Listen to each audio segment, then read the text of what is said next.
Sorry, that was loud. A little fuel. Hey there, my name is Zed Howie, and this is Howie Grow a Brand. 1, 2, 3.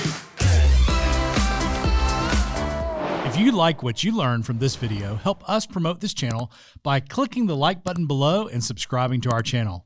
Ready to go? Let's get into today's chat. Sales dollars, I can measure that. Profit dollars, I love to measure that. Culture? How the heck do I measure that? The fact is that culture is a reflection of your brand, and your brand is a reflection of your culture. The question is, how do you know how strong your culture is and what you need to do to make it stronger?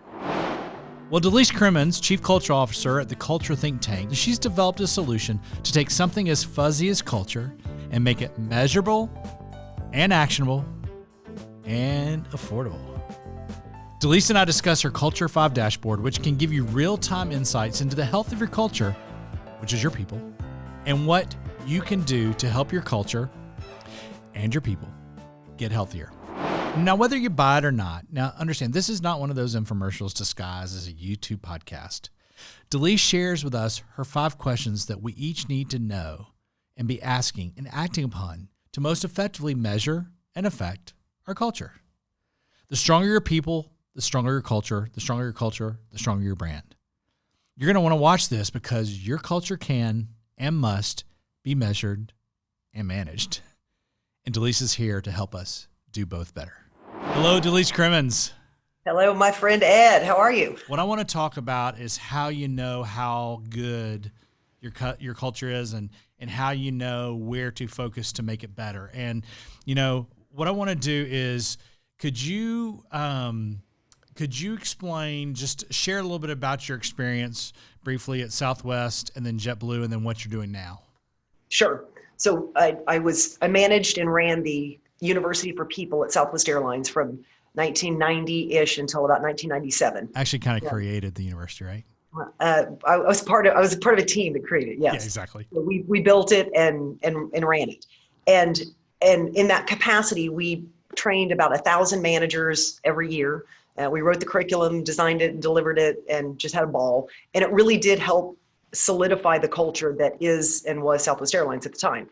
And then the similar group was asked if we wanted to help create another competitive airline. And it was heresy at the time. We were worried about it. So do you leave Southwest Airlines? Do you leave Southwest to help form a competitor? Significant question to consider.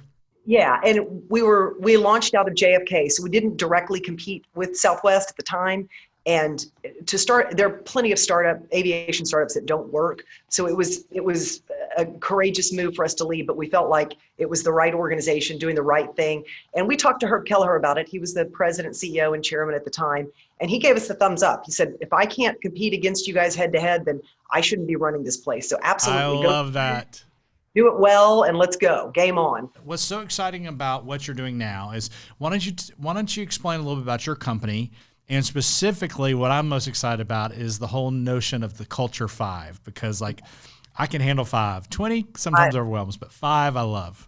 So I'm working with the organization called the Culture Think Tank, and we are truly a research organization, but we're also a culture organization, a behavior organization. So we're doing a lot of things, but we're having the national conversation around what are the behaviors right now that are moving the needle on culture the fastest. And we're doing it through data analytics, really performance analytics. And by performance analytics, what we mean by that is it's the collection and transformation of the insights of the data that drive the behaviors and the actions of leaders that then give us real-time results. So we know every month what's happening organizationally by asking 5 questions. So this Culture 5 that you're talking about, we ask 5 questions. It takes fewer than 5 minutes to fill out the questionnaire, that it's over an email.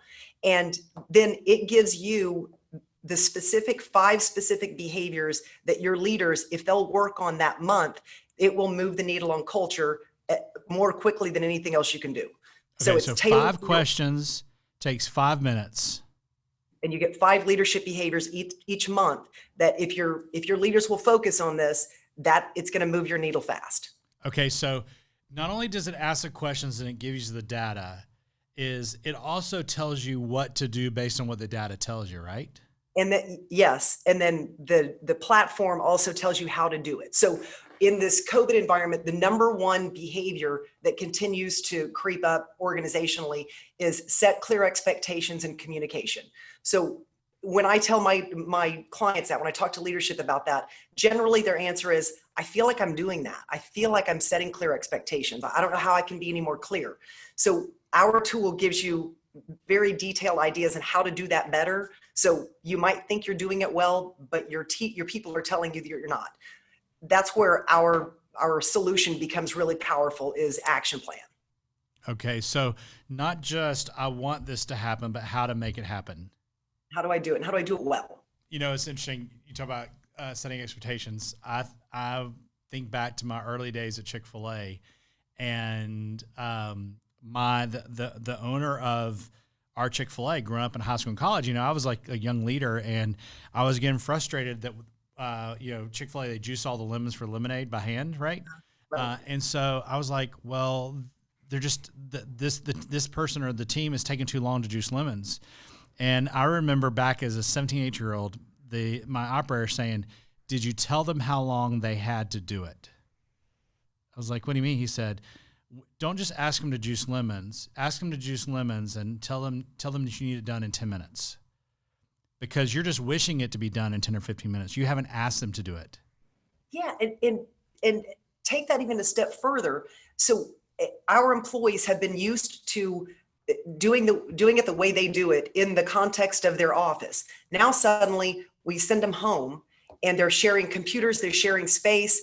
The way I used to be able to juice lemons from my office is different than the way I'm juicing lemons. I don't at even home. have a juicer at home. How am I going to make it happen? Or I've got to share my juicer with my kid and my wife or whatever. Oh so my gosh.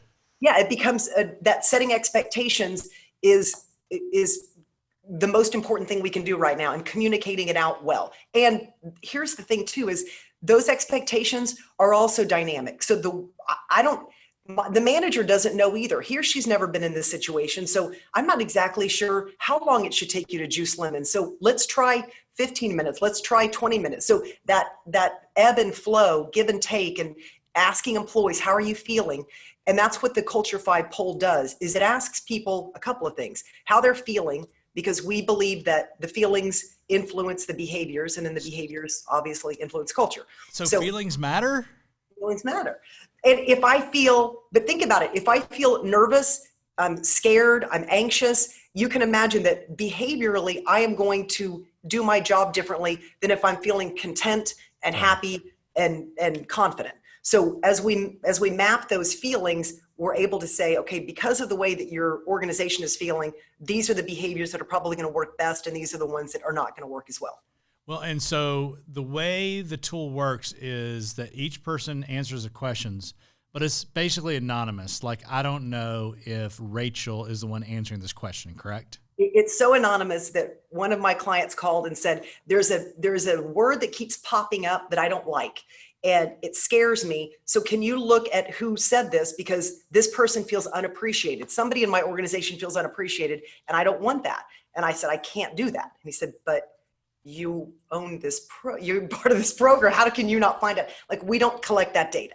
So the only data that we collect is, are you in senior leadership? Are you in management? Are you a line level employee? And so that's how the data comes cut for us. So we understand how employees feel, we understand how managers feel, and we understand how executives feel.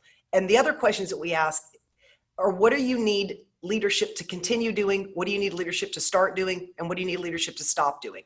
So by taking in all of that data, then it helps us know for your organization, this is what your employees are telling you they need from you. And we really can't argue that.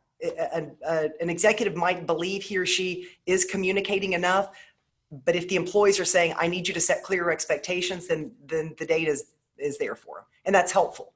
It's not anecdotal anymore. It's data driven, which is helpful. So how are you feeling? And then questions about leadership. I think that's 4. Did we get the 5th question? Well, the fifth question changes. So those first four questions, we do some trend line analysis over time, so we can see what's happening with respect to your organization. So you do that not only with my organization, but with all the organizations within your Correct. enterprise. Correct. So, And then so you're we looking do- at this on a macro basis as well as micro. Correct. Kind of seeing what's Wow. happening across not only your organization, but then you can compare your organization to other like organizations or just other organizations. So you get a culture score, and it will tell you on a scale of -10 to +10 if your culture is either helping your performance of your organization or it's hindering the performance of your organization. And Wow. that score, or it can be neutral, but most of our clients are trending just on this side of neutral. So their cultures are actually helping the performance of their organization. And if it ever slips back, we can identify the exact feeling that's causing that to happen. And by understanding the feeling, we can adjust the behaviors and help improve the culture. Now, it's kind of a whack-a-mole concept, because there's always something that you're working on. But if we elevate those problems and get rid of the basic easy problems, and now we're solving more sophisticated problems, then our culture becomes more coalesced. We're stronger, tighter. We're talking to each other in ways that we hadn't before. We've seen a drop in optimism since we've started taking these polls. So from And March, we're optimistic, right? yeah, It's a challenge today. it's been the thing that's dropped the most. It's dropped by 50% from the time that we started until our last poll in September. And what we know about optimism is that optimism does create enhanced relationships at work if you have organizational optimism is high. And by enhancing those relationships, you enhance the behaviors, which the behaviors influence culture. So when we see that optimism is at a low, we go in with our clients and say, what can we do to create some sort of something they can hold on to? Because as this COVID calendar continues to be pushed out, optimism is not what it used to be. And we got to work on that if we want to improve our culture. TheCultureThinkTank.com. Yes, absolutely. Awesome. Delise, always a joy to spend time with you. Thank you. Hey, I really hope this helps and inspires your day. If any of this works on your business this week, I'd love to hear about it in the comments, or hey, just message me. Can't wait to see what we chat about next time on How We Grow a Brand. We'll see you soon.